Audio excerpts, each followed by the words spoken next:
Hello friends, welcome back to my channel. मैं हूं आपकी फ्रेंड वर्षा। फ्रेंड्स, आज की इस वीडियो में हम बात करेंगे UP TGT and PGT commerce के प्रैक्टिस सेट की। आज का हमारा टॉपिक है ऑडिट। स्टार्ट करते हैं वीडियो को। आपको वीडियो पसंद आए तो वीडियो को लाइक कीजिए, फ्रेंड्स के साथ शेयर कीजिए और किसी भी तरह की कोई भी क्वेरी हो तो प्लीज जरूर बताइएगा। तो स्टार्ट करते हैं।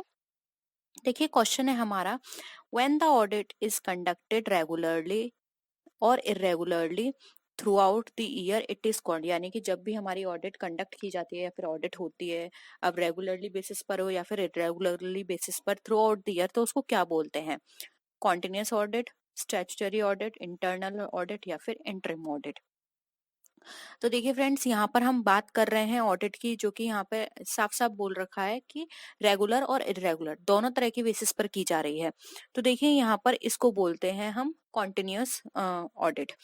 यहाँ पर देखिए साफ साफ दे रखा है नियमित रूप से या अनियमित। अब कैसे भी हो सकती है। देखिए, एक होती है डेली बेसिस पर, डेली जो भी ट्रांजेक्शन हो रहे हैं उनको आप डेली डेली रिकॉर्ड कर रहे हो, ठीक है।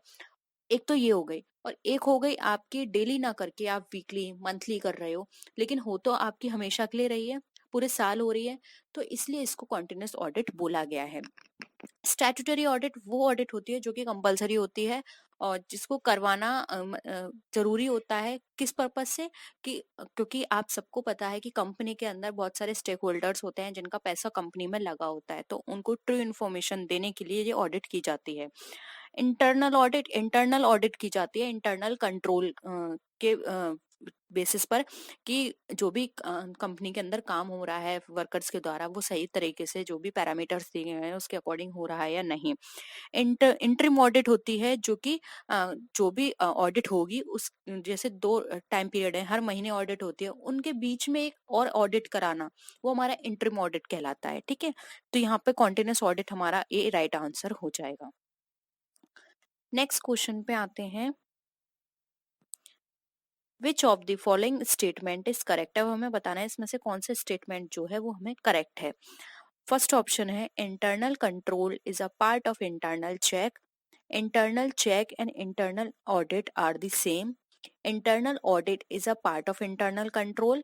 फोर्थ ऑप्शन है, internal control is a part of internal audit. देखिए, यहाँ पे हमें करेक्ट स्टेटमेंट की बात करनी है। तो आप सबको मैं बता दूं, जो इंटरनल कंट्रोल होता है उसके अंदर दो पैरामीटर्स आते हैं। एक आता है हमारा इंटरनल ऑडिट और दूसरा पैरामीटर जो आता है वो होता है इंटरनल चेक, जिसके अंदर इंटरनल कंट्रोल के अंदर ये दोनों काम करते हैं। इंटरनल कंट्रोल आप किस तरह से करोगे? या तो आप इंटरनल चेक करवाओगे जो भी आपने रिकॉर्ड्स किए हैं उनका, और या फिर आप इंटरनल ऑडिट कंडक्ट कराओगे उसी के थ्रू, तो आप कंट्रोल कर सकते हो। तो देखिए, यहाँ पे ऑप्शन सी हमारा राइट आंसर हो जाएगा। इंटरनल ऑडिट जो है किसका पार्ट बन जाएगा? इंटरनल कंट्रोल का। ऑप्शन वन बोल रहा है internal control is a part of internal check. नहीं नहीं, ये बिल्कुल भी नहीं है, जबकि इंटरनल कंट्रोल है इसका पार्ट, ना कि इंटरनल कंट्रोल इंटरनल चेक का पार्ट है, तो ये तो हमारा गलत हो गया। सेकंड ऑप्शन बोल रहा है internal check and internal audit are the same. नहीं, सेम नहीं है। इंटरनल चेक में सिर्फ चेक किया जाता है, इसमें कोई रिपोर्ट नहीं दी जाती, जबकि इंटरनल ऑडिट में एक रिपोर्ट भी दी जाएगी। जो भी फाइंडिंग्स मिलेंगी कि हाँ ये सही तरह से हो रहा है या नहीं, इन सब के बेसिस पे इंटरनल ऑडिट में एक रिपोर्ट प्रिपेयर की जाती है, जबकि चेक में ऐसा कुछ भी नहीं होता। तो ऑप्शन ये भी हमारा कट गया। फिर है हमारा internal control is a part of internal audit. Again वही वाली बात है, इंटरनल कंट्रोल इसका पार्ट नहीं है, इंटरनल ऑडिट इसका पार्ट होता है, ठीक है। तो आई होप ये क्वेश्चन भी आपको क्लियर है और सारे ऑप्शंस भी। नेक्स्ट आते हैं, मैनेजमेंट ऑडिट इज। अब मैनेजमेंट ऑडिट क्या है आपको ये बताने हैं। ऑप्शन है, audit of the accounts of the company by its own management, यानी कि जो भी अकाउंट्स है उनका ऑडिट करना कंपनी के खुद के मैनेजमेंट के द्वारा। सेकंड ऑप्शन है, audit of the companies account done by government auditors, यानी कि जो भी ऑडिट है कंपनी का वो गवर्नमेंट ऑडिटर्स के द्वारा करवाया जाए, ये फाइंड आउट करने के लिए कि जो मैनेजमेंट की कमियां हैं या फिर मैनेजमेंट जो है वो किस तरह से काम कर रहा है, फेल तो नहीं है वो उसको करने में, ये सारी चीजें चेक करना। थर्ड ऑप्शन है, periodic self appraisal by management, यानी कि पीरियडिक बेसिस पे सेल्फ मैनेजमेंट करना मैनेजमेंट के द्वारा, अ, उनकी फंक्शनिंग को लेकर, उनके ऑपरेशंस को लेकर। फोर्थ ऑप्शन है, inspection of companies account by government representatives to prevent operation of the shareholders, यानी कि इंस्पेक्शन करना गवर्नमेंट रिप्रेजेंटेटिव के द्वारा कि वो किसी भी तरह का जो शेयर होल्डर्स हैं उनके लिए कोई ऑपरेशन का काम तो नहीं कर रहा। ऑपरेशन का मतलब यहाँ पर होता है उनको उत्पीड़न का या फिर उनको उन किसी भी तरह से एक्सप्लॉइट करने का। आप इसका एक्सप्लॉइट लेकर भी चल सकते हैं, ठीक है। तो हमें बताना है मैनेजमेंट ऑडिट क्या होता है। तो देखिए, मैनेजमेंट ऑडिट की यहाँ पे बात करें तो नाम से ही साफ पता चल रहा है मैनेजमेंट के द्वारा किया गया ऑडिट, यानी कि यहाँ पे एक टाइम बेसिस पर जो भी उन्होंने टाइम मेंशन किया है, डेली बेसिस पर हो गया या फिर वीक बेसिस पर हो गया, एक पीरियोडिक बेसिस पर यहाँ पे मैनेजमेंट सेल्फ अप्रेजल करता है सारे एस्पेक्ट को लेकर। अब वो उनके ऑपरेशन भी हो सकते हैं जो उनको टारगेट दिया उसके बेसिस पर हो सकते हैं, उनकी फंक्शनिंग के बेसिस पर हुए हो सकते हैं। तो ये खुद का सेल्फ अप्रेजल यहाँ पे किया जाता है, उसको मैनेजमेंट ऑडिट कहा जाता है। तो ऑप्शन सी यहाँ पे हमारा राइट आंसर हो जाएगा, ठीक है।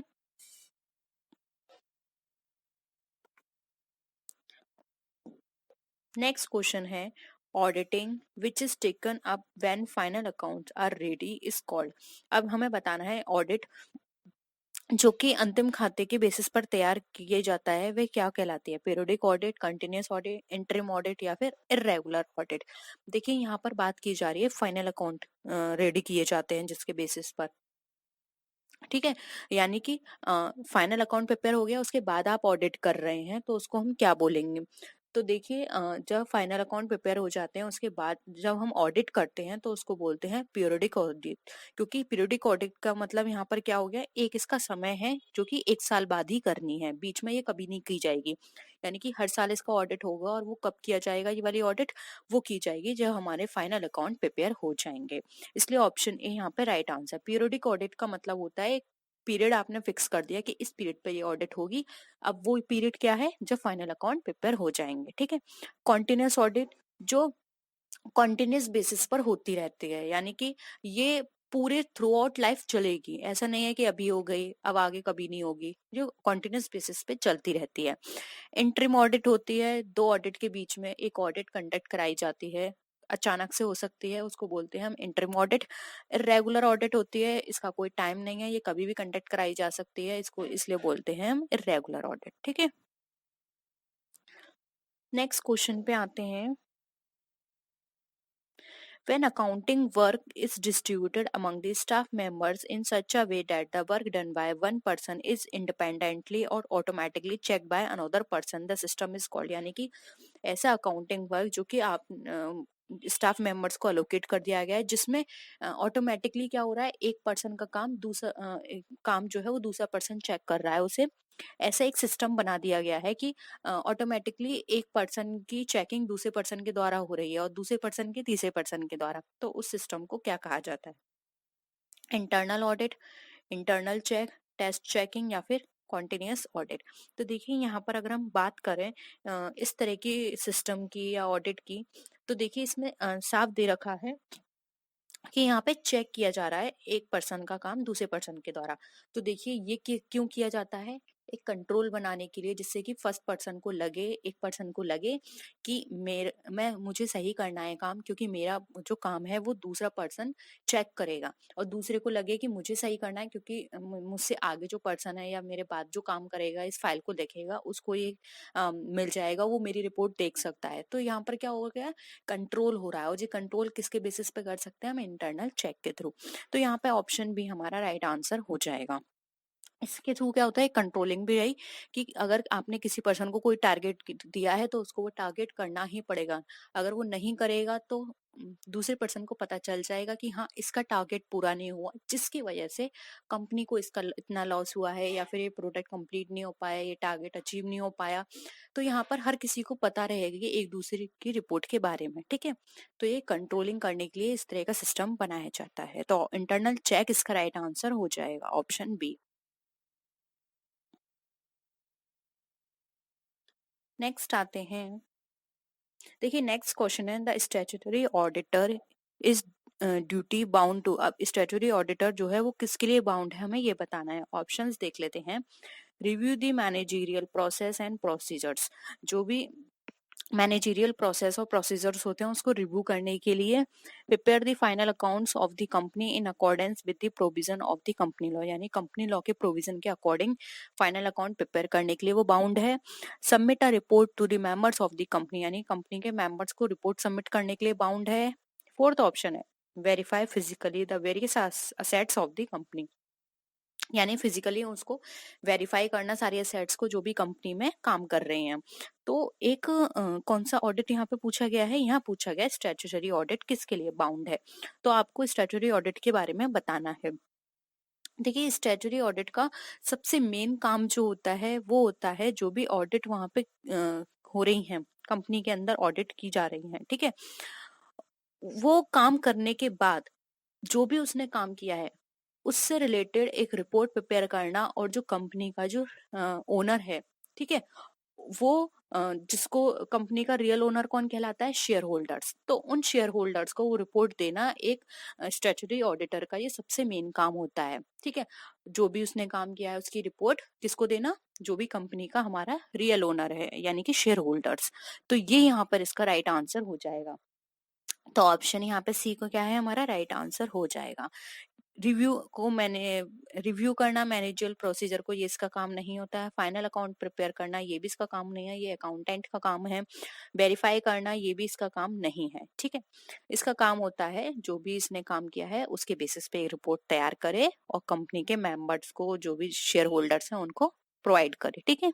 तो ऑप्शन सी यहाँ पे हमारा राइट आंसर है। नेक्स्ट क्वेश्चन पे आते हैं।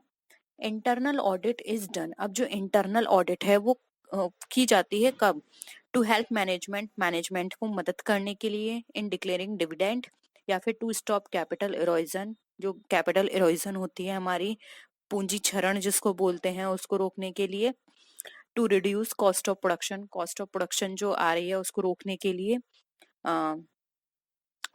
To guide in price fixation, जो प्राइस फिक्सेशन है उसमें उनकी मदद करने के लिए कि इतना प्राइस होना चाहिए आपको प्रोडक्ट का, ठीक है। तो हमें इंटरनल ऑडिट में क्या करता है काम, हमें ये बताना है। तो देखिए यहाँ पे इंटरनल ऑडिट की यहाँ पे बात करें तो इंटरनल ऑडिट में क्या होता है कि जो भी कैपिटल का काम है, कैपिटल किस हिसाब से यूज की जा रही है, कैपिटल किस तरह से ज्यादा बेटर वे में हम उसको यूटिलाइज कर सकते हैं, ये काम करना होता है हमारा इंटरनल ऑडिट का। तो यहाँ पर इसका जो राइट आंसर होगा वो होगा टू स्टॉप कैपिटल इरोजन, ठीक है।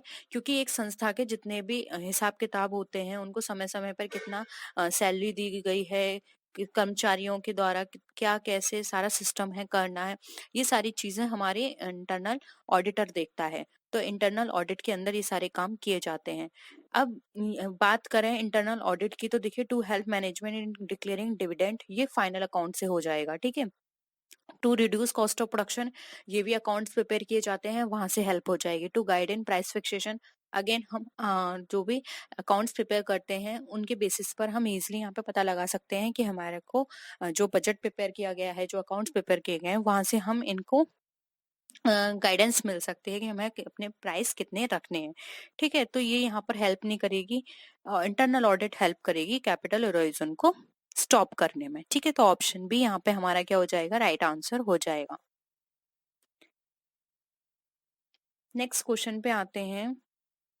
Internal control covers the following, अब देखिए आप मैंने पहले क्वेश्चन में आपको सीधे सीधे जो बताया था वो एग्जैक्ट यहाँ पर अप्लाई होगा। इंटरनल कंट्रोल में मैंने आपको 2 पॉइंट बताए थे, उसी के बेसिस पर आपको आंसर करना है। फर्स्ट है statutory audit, internal audit and internal check, internal check and internal audit, internal check, internal audit, statutory audit and physical control of assets. Third option last option है हमारा internal check, internal audit, statutory audit and physical control of assets. तो हमें बताना है internal control के अंदर कौन कौन से 2 एस्पेक्ट कवर होते हैं, या फिर 3 या 4, ठीक है। तो देखिए मैंने आपको स्टार्टिंग में बताया था कि इंटरनल कंट्रोल हम क्यों करते हैं, ये देखने के लिए कि जो भी टारगेट, जो भी ड्यूटीज दी गई हैं वो सही से हो रही हैं या नहीं, जो भी पर्सन कंपनी में काम कर रहा है उसके जो भी जॉब अलोकेट की गई है उसको वो सही से कर रहा है या नहीं, ये देखना होता है, ठीक है। अब ये आप कैसे चेक करेंगे? तो इसको चेक करने के इंटरनल कंट्रोल में 2 एस्पेक्ट थे। फर्स्ट था हमारा इंटरनल चेक एंड सेकंड था हमारा इंटरनल कंट्रोल। इसके बेसिस पर आप कर सकते हैं। बाकी के ऑप्शंस की ज़रूरत नहीं है आपको, सिर्फ इन 2 के बेसिस पर आप ये सारी चीज़ें पता लगा सकते हैं। तो देखिए यहाँ पे ऑप्शन बी में internal check and internal control हमें दे रखा है, सॉरी इंटरनल ऑडिट, जिसके बेसिस पर हम इंटरनल कंट्रोल कर सकते हैं। तो यहाँ पर यही पूछा गया है कि इंटरनल कंट्रोल में क्या-क्या चीजें कवर की गई हैं। तो ये 2 चीजें हैं, internal check and internal audit, जो इसके अंदर कवर किया गया है।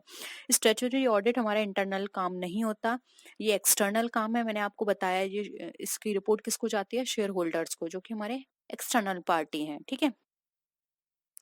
और इसके अलावा देखिए फिजिकल कंट्रोल ऑफ असेट्स, ये भी हमारा इंटरनल कंट्रोल का काम नहीं है।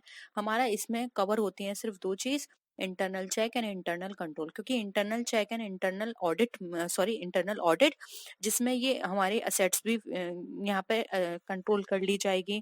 जो भी हमारे स्टैट्यूटरी ऑडिट है, ये सारी चीजें ही हमारे हमारी इन 2 चीजों में कवर हो जाएंगी, ठीक है। तो यहाँ पर ऑप्शन बी हमारा राइट आंसर हो जाएगा। नेक्स्ट क्वेश्चन है, internal auditor in a company is appointed by. अब जो इंटरनल ऑडिटर है वो कंपनी में अपॉइंट किया जाता है किसके द्वारा? Share holders, management, central government या फिर द कंपनी लॉ बोर्ड। तो यहाँ पर बात करें इंटरनल ऑडिटर की कंपनी में किसके द्वारा अपॉइंट किया जाते हैं? तो ये अपॉइंट किए जाते हैं इंटरनल ऑडिटर मैनेजमेंट के द्वारा। तो ऑप्शन बी यहाँ पे हमारा राइट आंसर है, ठीक है। नेक्स्ट है, internal auditor is helpful in respect of. Internal auditor जो है वो हेल्पफुल होता है किस रेस्पेक्ट में?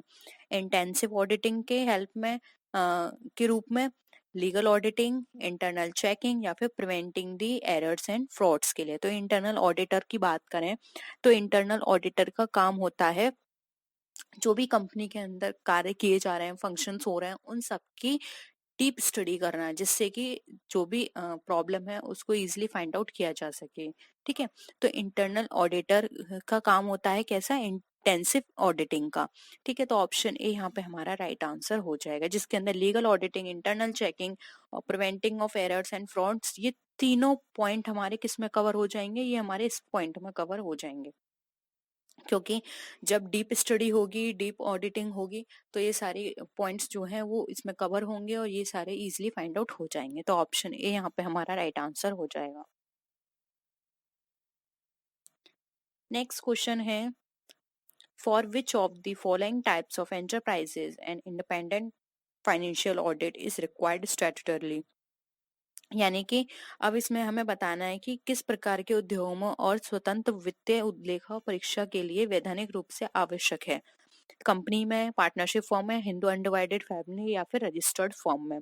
तो यहाँ पर अगर हम बात करें इंडिपेंडेंट फाइनेंशियल ऑडिटर की, ऑडिट की, तो देखिए यहाँ पर अगर हम बात करें तो कंपनीज के अंदर ये रखना अनिवार्य हो जाता है। तो ऑप्शन ए यहाँ पे हमारा राइट आंसर हो जाए। जबकि पार्टनरशिप फॉर्म में डिपेंड करता है मेंबर्स पे, हिंदू अनडिवाइडेड फैमिली में भी उनके मेंबर्स में डिपेंड करता है, और रजिस्टर फॉर्म में भी। जबकि कंपनी में क्यों कंपलसरी होता है? क्योंकि कंपनी में बाहर की पार्टियां भी इन्वॉल्व होती हैं, उनका इन्वेस्टमेंट होता है, इसलिए यहाँ पर एक ऑडिट होना कंपलसरी होता है, ठीक है। तो ऑप्शन ए यहाँ पे हमारा राइट आंसर हो जाएगा। नेक्स्ट क्वेश्चन है, audit at the end of the year is known as. अब जो ऑडिट होती है at the end of the year, उसे क्या कहा जाता है? Periodic audit, standard audit, interim audit या फिर कॉन्टिन्यूअस ऑडिट। तो देखिए यहाँ पर अगर हम ऑडिट की बात करें जो कि eight the end of the year होती है, तो उसको अभी मैंने आपको एक क्वेश्चन में डिस्कस किया था, उसको बोलते हैं पीरियोडिक ऑडिट। तो ऑप्शन ए यहाँ पे हमारा राइट आंसर है। नेक्स्ट है, internal check is a part of. Internal check किसका पार्ट है ये बताना है? Internal audit, internal control, annual audit या फिर स्टैट्यूटरी ऑडिट। अभी अभी मैंने आपको ये समझाया था, ये हमारा इंटरनल कंट्रोल का पार्ट है। तो ऑप्शन बी यहाँ पे हमारा क्या हो जाएगा? राइट आंसर हो जाएगा। नेक्स्ट है, a written plan containing details regarding the conduct of a particular audit is called. अब एक रिटन प्लान है जिसके अंदर सारी डिटेल्स हैं हमारी, किस तरह से कंडक्ट होगी ऑडिट उसके बारे में, उसको क्या कहा जाता है? Audit programme, audit memorandum, audit notebook या फिर नन ऑफ दीज। तो अगर हम ऐसे रिटन प्लान की बात करें तो देखिए इस प्लान जिसके अंदर सारे चीजों के बारे में मेंशन होता है, क्या कैसे करना है, उसको बोला जाता है ऑडिट प्रोग्राम। ठीक है, जिसमें अंकेक्षण से संबंधित सारी चीजें डिटेल में डिस्क्राइब की गई होती हैं, जिसके बेसिस पर उसको सारी अपनी ड्यूटीज करनी होती हैं। तो ऑप्शन ए यहाँ पे हमारा राइट आंसर हो जाएगा, ऑडिट प्रोग्राम। नेक्स्ट क्वेश्चन है, scope of internal audit is determined by. अब जो इंटरनल ऑडिट का जो स्कोप है वो डिटरमाइन किसके द्वारा किया जाता है? Share holders, management, provision of companies act 1956 या फिर ऑल ऑफ द अबव। तो देखिए यहाँ पे इंटरनल ऑडिट के स्कोप की बात करें तो इंटरनल ऑडिट का जो स्कोप होता है वो हमारा यहाँ पे निर्धारित किया जाता है मैनेजमेंट के द्वारा, क्योंकि यहाँ पे इंटरनल की बात की जा रही है। तो इंटरनल की सारी एक्टिविटीज कौन देखते हैं? मैनेजमेंट देखता है। तो ऑप्शन बी यहाँ पे हमारा राइट आंसर हो जाएगा। ये मैनेजमेंट का काम होता है कि एक इंटरनल ऑडिट को क्या कैसे चीजें करनी है, उनको कितने रिस्ट्रिक्शंस देने हैं, उनको कितनी पावर देनी है, ये सारा काम हमारे मैनेजमेंट का होता है। तो ऑप्शन बी यहाँ पे हमारा राइट आंसर है। तो ये थे हमारे आज के क्वेश्चंस। आई होप आपको वीडियो पसंद आया होगा। वीडियो पसंद आए तो वीडियो को लाइक कीजिए, फ्रेंड्स के साथ शेयर कीजिए, और किसी भी तरह की कोई भी क्वेरी हो तो प्लीज जरूर बताइएगा। तो नेक्स्ट वीडियो में फिर मिलते हैं आपसे और भी अच्छी वीडियोस के साथ। तब तक के लिए टेक केयर, बाय बाय।